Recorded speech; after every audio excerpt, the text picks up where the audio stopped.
Calculus एक story की तरह चलता है। सबसे पहले आपको फंक्शंस पढ़ाया जाता है कि कैलकुलस में हम किन चीजों को पढ़ेंगे, फंक्शंस को। उसके बाद हम फंक्शंस की लिमिट्स के बारे में पढ़ते हैं। लिमिट्स के बाद हम सीखते हैं कि कौन से फंक्शन कंटिन्यूअस है और किन फंक्शंस को हम डिफरेंशिएट कर सकते हैं, नहीं डिफरेंशिएबल है। वहां पर इस चैप्टर का नाम आता है कंटिन्यूटी एंड डिफरेंशिएबिलिटी। और जब ये चैप्टर अच्छे से हो जाता है, इसके बाद ही आप डिफरेंशिएशन सीखते हैं, उसके बाद इंटीग्रेशन का नंबर आता है। तो ये पूरी कहानी है। इस कहानी में ये वाली कड़ी भी काफी इंपॉर्टेंट है, जिसका नाम है कंटिन्यूटी एंड डिफरेंशिएबिलिटी, जो जेई का काफी इंपॉर्टेंट चैप्टर है। अब कंटिन्यूटी डिफरेंशिएबिलिटी में सबसे पहले कंटिन्यूटी वाले सेक्शन की तरफ चलें, तो उसमें सबसे पहले कंटिन्यूटी में ही आपको जो इंपॉर्टेंट टॉपिक सीखने होंगे वो होंगी कंटिन्यूटी एट अ पॉइंट, उसकी क्या डेफिनेशन है, कैसे उसको डिफाइन किया गया है। कंटिन्यूटी इन एन इंटरवल कैसे डिफाइन किया गया है, of course both open interval and close interval. और कंटिन्यूटी की बात हो रही है तो डिसकंटिन्यूटी के बारे में भी सीखना होगा कि भाई चीज टूटती कब है। तो डिसकंटिन्यूटी एंड इट्स टाइप्स, इसमें removable discontinuity, missing point discontinuity, finite type non removable discontinuity, infinite type non removable discontinuity, oscillatory type non removable discontinuity आती है। इसमें से ऑसिलेटरी टाइप को समझने में थोड़ा वक्त लगेगा, इसलिए ध्यान से कीजिएगा। एग्जाम्पल्स ऑफ सम फंक्शंस जिसके थ्रू आप कंटिन्यूटी और इसको समझते हैं डिसकंटिन्यूटी को, स्टैंडर्ड फंक्शन जैसे लॉग, एक्सपोनेंशियल, ट्रिग्नोमेट्रिक, और स्पेशल फंक्शन जैसे greatest integer function, signum function, inverse function और डिरिचलेट फंक्शन। डिरिचलेट फंक्शन क्या होता है, जब फंक्शन रैशनल इरैशनल दोनों के लिए अलग अलग तरह से डिफाइन किया जाता है। इसके बाद कुछ ऐसे फंक्शन आते हैं जिसमें फंक्शन के अंदर ही एक दूसरे वेरिएबल में लिमिट होती है, उसको डील करना सीखना होगा, वो इतना आसान होता नहीं। उसके बाद कंटिन्यूअस फंक्शंस की क्या प्रॉपर्टीज है, कौन कौन सी चीजें इसमें अप्लाई की जा सकती है, intermediate value theorems, boundedness theorem, algebra of continuous function जिसमें एडिशन, मल्टीप्लिकेशन और डिवीजन इंपॉर्टेंट है, और डिसकंटिन्यूटी के लिए कौन कौन से पॉइंट सस्पिशियस है, ये कैसे ढूंढे, इसका जानना बहुत जरूरी है। अब इस चैप्टर का नेक्स्ट सेगमेंट आता है जिसका नाम है डिफरेंशिएबिलिटी, जिसमें डिफरेंशिएबिलिटी को हम सबसे पहले डेफिनेशन समझेंगे, उसका टेंजेंसी से क्या कनेक्शन है। याद रखिए टेंजेंसी और डिफरेंशिएबिलिटी सेम नहीं है, कनेक्टेड है। डिफरेंशिएबिलिटी पॉइंट पर कैसे डिफाइन होती है, एक इंटरवल में कैसे डिफाइन होती है, कंटिन्यूटी और डिफरेंशिएबिलिटी का आपस में क्या कनेक्शन है, एल्जेब्रा ऑफ डिफरेंशिएबिलिटी, दो फंक्शंस ऐड होंगे, मल्टीप्लाई होंगे, डिवाइड होंगे तो डिफरेंशिएबिलिटी किस तरह से इफेक्ट होगी। ये सब सीखने के बाद अब हम बात करते हैं रीजंस फॉर नॉन डिफरेंशिएबिलिटी की, फंक्शन डिफरेंशिएबल क्यों नहीं है। उसमें कॉर्नर वाली टाइप, डिसकंटिन्यूटी, वर्टिकल टेंजेंट, याद रखिए वर्टिकल टेंजेंट में टेंजेंट बन रहा है पर डिफरेंशिएबल नहीं है, लिस्ट ऑफ सस्पिशियस पॉइंट कैसे निकालते हैं, यूज ऑफ ग्राफ्स कैसे होता है डिफरेंशिएशन के लिए, ये सब आपको सीखना होगा। इसके बाद बच्चों बात आती है मीन वैल्यू थ्योरम्स की, जिसमें Rolle's mean value theorem, Lagrange mean value theorem जिसको हम शॉर्ट में एलएमवीटी बोलते हैं, रोल्स को आरएमवीटी बोलते हैं, और कॉशी मीन वैल्यू थ्योरम। ये तीनों थ्योरम आपको आने चाहिए और अच्छे से समझ में आना चाहिए।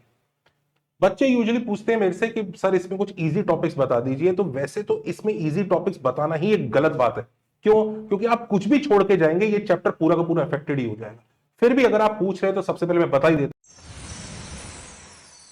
हूं, कंटिन्यूटी इजी पोर्शन है, discontinuity and its types easy है, एग्जांपल्स ऑफ फंक्शंस इजी है, डिफरेंशिएबिलिटी इजी है, रीजंस फॉर नॉन डिफरेंशिएबिलिटी काफी इजी हो जाता है।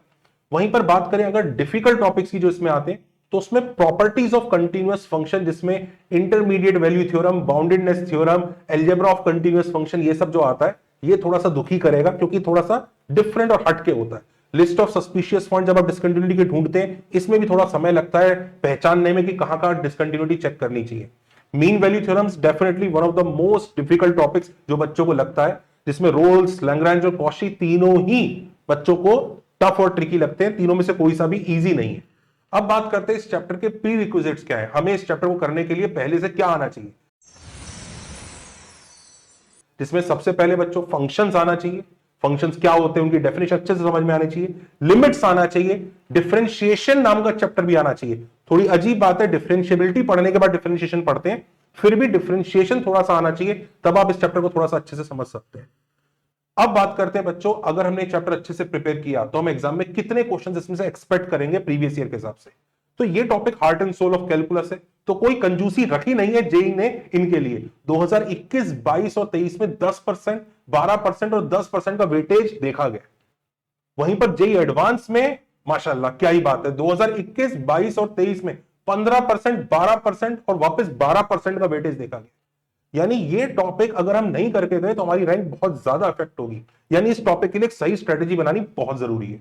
इस चैप्टर को about 15 hours of class lectures की नीड है, यानी ये गुड न्यूज है कि कम एफर्ट में ज्यादा मार्क्स देने वाला है।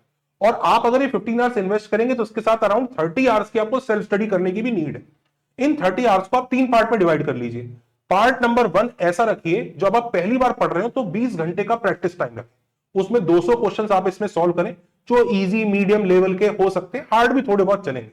पार्ट 2 इस चैप्टर को वापस 4 महीने के बाद रिवाइज करिए, क्योंकि जब तक आप कैलकुलस काफी सीख चुके होंगे, आपको इस चैप्टर को करने का एक अलग पॉइंट ऑफ व्यू मिलेगा। इसमें आप 5 घंटे कंज्यूम करिए, 4 घंटे की प्रैक्टिस, 1 घंटे का टेस्ट। ये प्रैक्टिस मॉडरेट लेवल की और टेस्ट भी मीडियम लेवल का होगा तो चलेगा।